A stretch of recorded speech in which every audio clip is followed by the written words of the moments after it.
आसो मागिले अद्याचे अंती शत्रुनादी विरताती तवाश्वतया पुढती राहिला जाऊनी. कथेचं अनुसंधान आपण कालच्या अध्यायामध्ये ऐकलं. सीतेने सूर्यदेवाची प्रार्थना केली आणि जे रणांगणामध्ये लवकुशानं पाडलेलं सैनिक होतं सगळं उठून बसलं. झोपेतनं उठावं तसं सगळं सैन्य उठलं. त्यावेळेस शत्रुघ्न उठून बघितला, लवकुशानं घोडा सोडून दिलेला होता, सुग्रीव हनुमंताला सोडून दिलेलं होतं आणि झोपेतून उठावं तसं उठल्याबरोबर मेलेली उठली.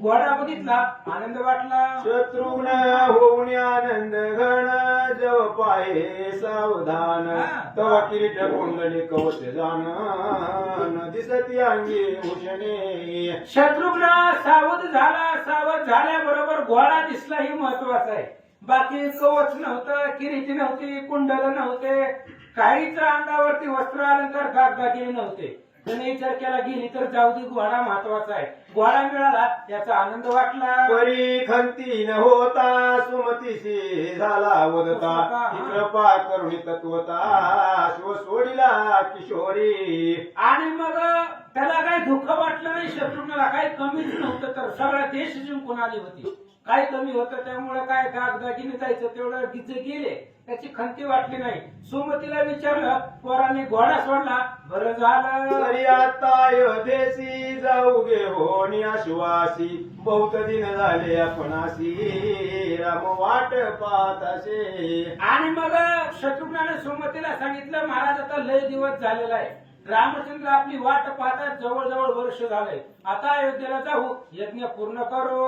ऐकोनिया शत्रुघ्न वचन सुमतीची मानवले पूर्ण मग सकळ सैन्य समागमी घेऊन निघते झाले विरास. शत्रुघ्नाचं बोलणं ऐकलं, सुमतीला आनंद वाटला. सगळं सैन्य बरोबरीला घेतलं आणि आता महागारी अयोध्येकडे निघाले. मस्तकी किरीट घालून देईल तुझे भाऊभूषण तैसेच तुझे कवच जान अंगी घातले शत्रुघ्ने. शत्रुघ्नानं दुसरा किरीट घातला, दुसरे अलंकार, भाऊभूषण, कवच, कुंडल सगळं दुसरं परिधान केलं. मै सोनिया सुवर्णरती अयोध्येशी निघाले त्वरित गती घेरी पण वसन या वाजती आनंदेशी सुरवर. सकळ सेना चालली मार्गी जावया दाटी झाली शेषग्रीव हलविले भार झाला म्हणून. अशा पद्धतीने सगळं सैन्य निघालेलं आहे, सोन्याच्या रथावरती बसलेलं आहे, अयोध्येला निघालेलं आहे. अनेक प्रकारचे वाद्य वाजवतात. त्या असणाऱ्या भारानं जी काही शेष आहे ती शेष आपली असणारी मान सरसावली, तेवढं वज त्याला त्या सैन्याचं झालं. ऐशे जाता सत्वर गती पातळी भागीरथी प्रती तव शुभ्र जळी लाटा चालती कमळे फुलली ठाई ठाई. अशा प्रकारे गेले, महिला भागीरथीच्या तीरावरती गेली. सुंदर अशा प्रकारचं पाणी होतं, कमळं फुललेली होती. सकळांचे पाप क्षालन करुणी करी परम पावन आईशी गंगा अवलोकुण आनंद झाला तयाशी. सगळ्या सैन्याला आनंद वाटला. जगताचं पाप घालवण्याचं सामर्थ्य त्या भागीरथीमध्ये आहे आणि त्या नदीच्या तीरावरती पोचलो, जवळजवळ अयोध्येमध्ये पोचलो, याचा आनंद वाटला. मग येसी करुणी वंदन पहिला तिरा गेले उतरून आपुल्या देशा प्रतिदान पावले पय सुखरूपती. भागीरथीच्या तीराला स्नान केलं, तिचं दर्शन घेतलं, त्या नदीतून पलीकडे गेले आणि पलीकडे गेल्यावर अयोध्येची सीमा लागली. आपल्या देशामध्ये आलो, याचा आनंद वाटला. पुढे जावया नगरा प्रति हर्ष वाटला सकळांच्या चित्ती रत्नमाळा गळा घाले ती आश्वासी आणि आता पुढे नगरामध्ये जाण्यासाठी, अयोध्येमध्ये जाण्यासाठी सगळ्यांना उल्हास झालेला होता. म्हणून रत्नाची माळ गोळ्याच्या श्याम छत्र धरले वरी चामरे वारी ती परोपरी सहस्रावरी धनुर्धारी दो बाजू संरक्षिती. अनेक प्रकारचं शिळपांढर छत्र धरलेलं आहे, पुन्हा चामरे असणारी सैनिक वाहता येतं. अशा प्रकारचं घोडा हजारो रक्षक माग पुढे होते. आईशे थाटे जाता सत्वर ध्वज पतांकी शोभती सुंदर जय आईशे जय काय नगर दृष्टी देखील सकळी. अशा प्रकारचं असणारं शोभिवंत अयोध्यानगर आहे, ध्वज आहे, पताका आहे, असं अयोध्येनगर सगळ्यांनी डोळ्यांनी पाहिलं. मग अति आनंद करून नगरी प्रवेश ती जाण रामासी कळले वर्तमान सुखरूप आले म्हणून. मग अयोध्येमध्ये सगळ्यांनी प्रवेश केला. भगवान श्रीरामचंद्राला वार्ता कळली की घोडा जो सोडला होता त्या घोड्याच्या पाठीमागचं सगळं सैन्य सुखरूप माघारी आलं. आनंद पावला रघुनंदन वदे लक्ष्मण लागून चतुरंग सेना घेऊन जाई समोरा सुवासी. आणि लगेच रामचंद्राने लक्ष्मणाला सांगितलं, लक्ष्मणा घोडा आपल्या गावात माघारी आलेला आहे. त्या घोड्याच्या आणि सैन्याच्या स्वागतासाठी चतुरंग सैन्य घेऊन सामोरं जा.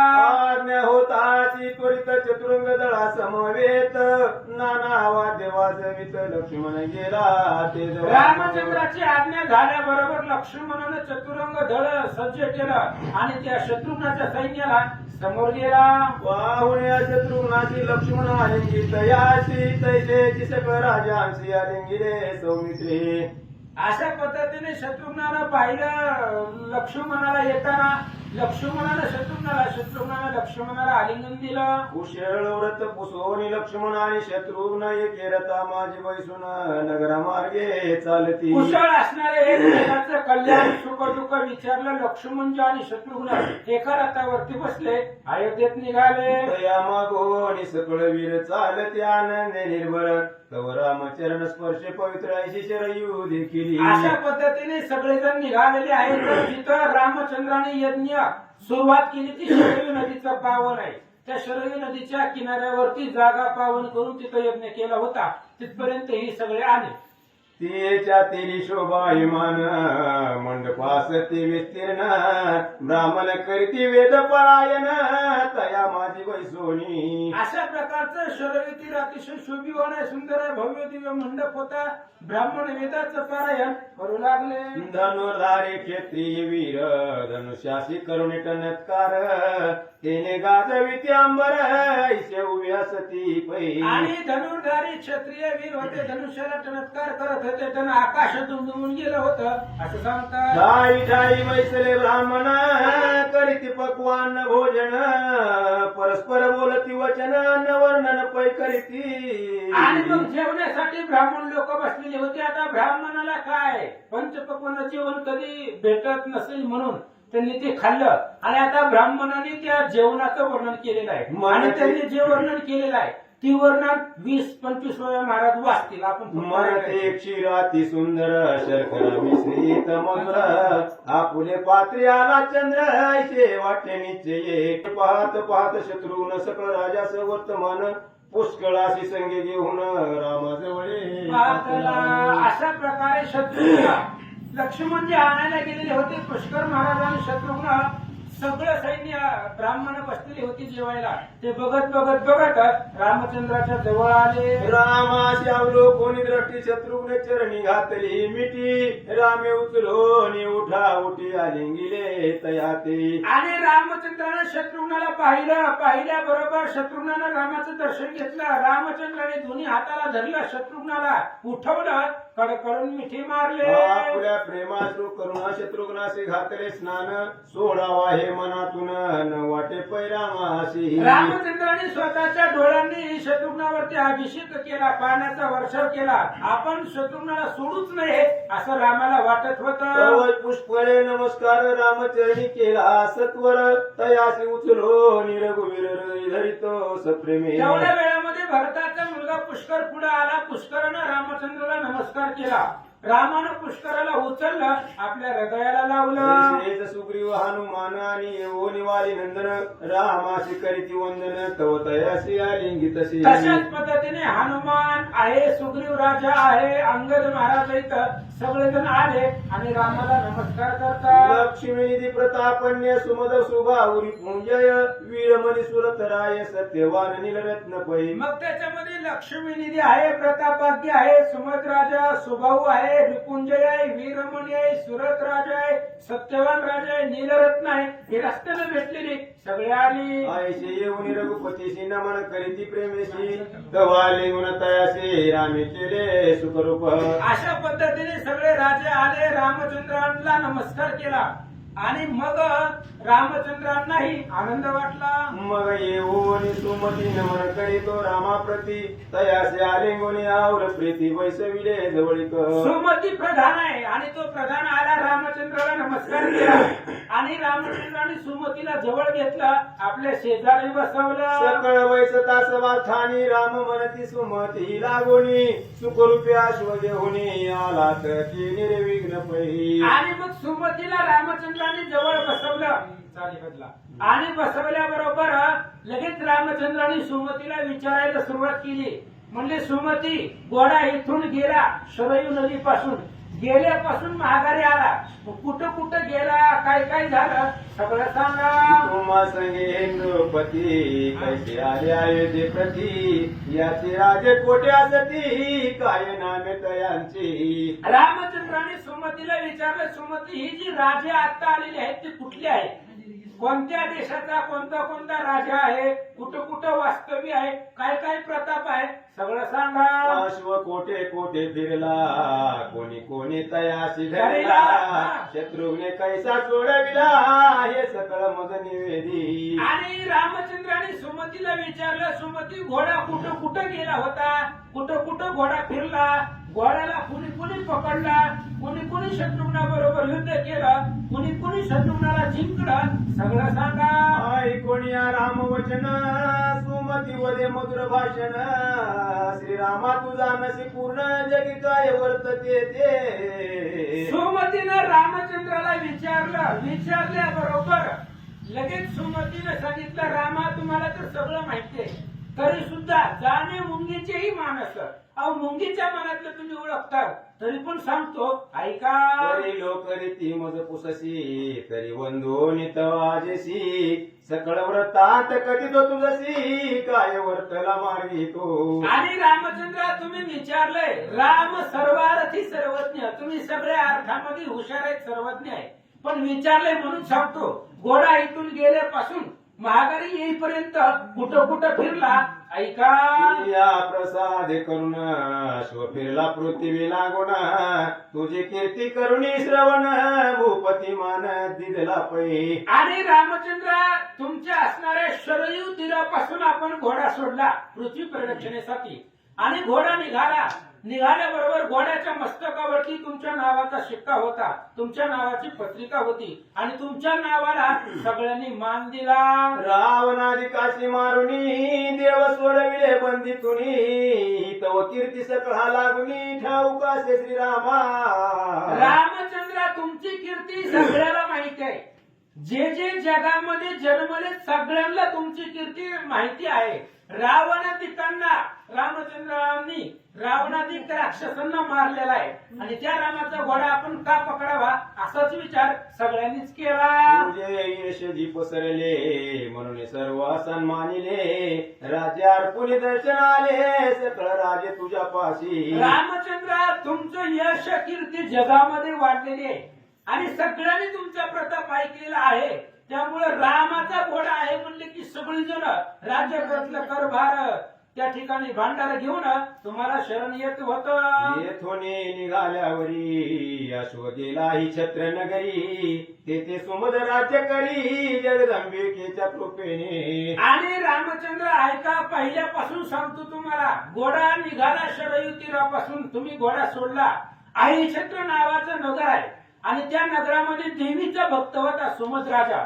3 वर्ष त्यानं देवीची तपश्चर्या केलेली होती, आणि देवीला त्याच्या गावात आणलं होतं. देवीने सांगितलं होतं, इथं रामचंद्राचा घोडा येईल, त्याला असणार शरण जा आणि रामाचं दर्शन घे, म्हणून हा सुमद राजा. अश्व समीप आला पाहून पुत्रासह येऊन राज्य करून राम अर्पण अश्वरक्षणाशी पयाला.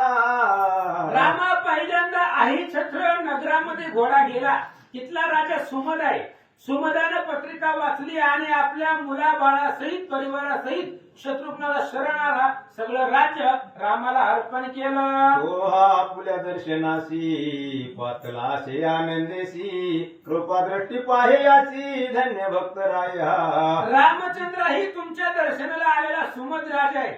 इथं आई छत्र नावाचं नगर आहे, आणि त्या नगरातही राजा आहे, तुम्हाला शरण आलेला आहे असं सुमती सांगतात. पुढे सुबाहुरायाच्या नगरी अश्व गेला सो इच्छेचारी दमन नामक राजपुत्र सत्वरी तया लागे धरिले. पुन्हा असणारं देवगिरी नावाचं गाव आहे, आणि त्या गावाचा राजा सुबाहू, त्या सुबाहूचा मुलगा दमन ती एकदा स्त्री सहित शिकारीला वनामध्ये आला होता आणि स्त्री याच्या सामन्यावरनं त्या दमनानं ह्या घोड्याला पकडला. या संगे पुष्कळ वीरे युद्ध केले अति निखुरे दमनासी पाडून आपुल्या शरे जय पुष्कळे मिळविला. आणि रामा या दमन राजपुत्रानं सुबाहूचा मुलगा दमन त्यानं घोडा पकडला. त्यानं घोडा पकडल्याबरोबर विजय मिळाला. त्या पुष्करानं त्याच्या बरोबर युद्ध केलं आणि दमनाचा पराभव केला. कोणी पुत्राचे वर्तमान सुबाहू आला युद्धा लागून तया लागे हनुमान पाडिता झाला लता प्रहारी. आणि रामचंद्र आपल्या मुलाचा पराभव झालेला सुबाहूनं पाहिलं. सुबाहूला राग आला. सुबाहू युद्धाला आला आणि दमनाला पाडल्यामुळं हनुमंताबरोबर युद्ध केलं. हनुमंतानं लात घातली. लात घातल्याबरोबर त्याच्या लक्षामध्ये आलं रामचंद्र परब्रह्म आहे आणि हनुमंताच्या लातेचा परिणाम झाला. सुबाहू राजा शरण आला. पूर्वी ऋषी शापे करून रायासी होते अज्ञान मारुतीच्या स्पर्श ज्ञान तया लागी झाले की. पूर्वी ऋषींनी शाप दिलेला होता ते असणाऱ्या सुबाहू राजाला आणि सांगितलं होतं हनुमंताच्या पायाचा स्पर्श झाल्याबरोबर तुझा उद्धार होईल. हनुमंतानं लात घातल्याबरोबर त्याला कळलं राम परब्रह्म आहे म्हणून पुन्हा तो रामाला शरण आला. मग पुत्र पौत्र असं सकळ राजा पिले तुझ तत्काळ संगी घेऊन या संख्ये दळ आला स्वरक्षणा. रामचंद्र ही सुबाहू राजा आहे. हनुमंताच्या लातेचा परिणाम आहे. तो तुम्हाला राज्य सहित सर्व शरण आला. तया सुबाहू लागुनी पाहे कृपा दृष्टी करुणी प्रीती धरोनी तव चरणी आला असे भेटावया. आणि रामचंद्र तो असणारा सुबाहू आहे. या सुबाहूला पहा कृपा दृष्टी करा. सगळं राज्य तुम्हाला अर्पण करून तुम्हाला शरण आला. अश्व ते थोडी गेला पुढती पातला रे वात टका प्रती मागे रक्षक धावती तव तो डोही बुडाला. आणि रामचंद्र पुढे असणारा घोडा निघाला. त्या सुबाहू रामनगराच्या राज्यामधून पुढे निघाला. गेल्याबरोबर रेवा नदीच्या पात्रावरती त्या असणाऱ्या नदीच्या किनाऱ्यावरती घोडा आला. पण त्या नदीच्या पात्रामध्ये डोहामध्ये घोडा बुडाला. शत्रुघ्न पुष्कळ हनुमान होऊन या जल निमग्न गेले पातळा लागून योगिनीच्या मंदिरी. आणि रामचंद्र त्या डोहामध्ये घोडा बुडाल्याबरोबर ते डोहाच खोल होता. त्याच्यामध्ये जायलाच कुणी तयार नव्हतं. मग त्यावेळेस तिघजण त्या डोहामध्ये गेले. शत्रुघ्न पुष्कर आणि हनुमान तिघजण गेल्याबरोबर त्या डोहामध्ये त्यांना योगिनी भेटली आणि योगिनीची त्यांची भेट झाली. याच्या सख्यानी रामवर धरुणी बांधिला साचार ऐशे पाहोनी ते वीर पुसते झाले ते. आणि त्या योगिनीच्या ज्या मैत्रिणी होत्या त्या योगिनीच्या सख्यांनीही घोडा पकडलेला होता.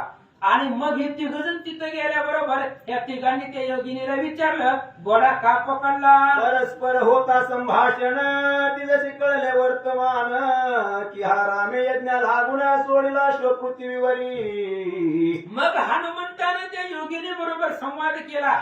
त्यावेळेस योगिनीच्या लक्षामध्ये आले की रामचंद्राचा घोडा आहे म्हणून तिनं सोडला. मग देवोनी मोहनास्त्र स्वाधीन केला अश्ववर दयाशी घेऊन ती हे वीर सुखी आले डोहातुनी. आणि रामचंद्रा पुढं त्या योगिनीने एक मोहनास्त्र दिलं. शत्रुघ्नाला म्हणले ठेव जवळ उपयोगाला येईल. आणि ती मोहनास्त्र शत्रुघ्नाला प्राप्त झाला. घोडा घेतला. त्या डोहामधून तिघजण बाहेर आले. हे तोनी अश्व जाता पुढती पातला शिवपुरा प्रती तो वृत्तांत रघुपती आपणाशी ठाऊक असेची. आणि रामचंद्रा पुढे महादेवाचे भक्त असणारा वीरमणी राजा आहे. आणि त्या वीरमणीच्या नगरामध्ये घोडा गेला. तिथले सगळे महादेवाचे भक्त आहेत. ही कथा तुम्हाला पण माहिती आहे. पुढे विद्युन माली दैत्य धरिता झाला अश्वप्रत शत्रुघ्ने तयाचा करुणी घात अश्व पराक्रमे सोडविला. पुढे रावणाचा मित्र ते विद्युन्माली राक्षस त्यानं विमानातून आला आणि विमानातून येऊन घोडा आकाशामध्ये घेऊन गेला. पुष्करानं शत्रुघ्नानं युद्ध केलं आणि शत्रुघ्नानं त्या विद्युन्माली राक्षसाला मारलं. पुढे राजा सत्यवान शत्रुघ्नाशी आला शरण रथाश झाले युद्ध कंदन ते आपण जाणत असा. आणि पुढे असणारा राजा सत्यवान आहे. आणि तो असणारा सत्यवान राजा पुन्हा आला. आल्याबरोबर रामचंद्र शरण आला आणि घोड्याबरोबर तुमच्यापाशी आला. तया उपरी अश्ववर फिरला सकळ पृथ्वीवर परीन धरी कोणी वीर तवक जाणोनी. आणि रामचंद्र पुढे सगळं पृथ्वीवर घोडा फिरला. याच्यानंतर पुन्हा घोडा कोणी पकडला नाही. दिग्विजय करत करत करत घोडा पुढे निघाला. पण पुढे काय झालं? परी नवल वर्तले अद्भुत वाल्मिकाश्रम या शिव येत तव एका बालक्या तस्मात धर्मी बांधिले तया ते.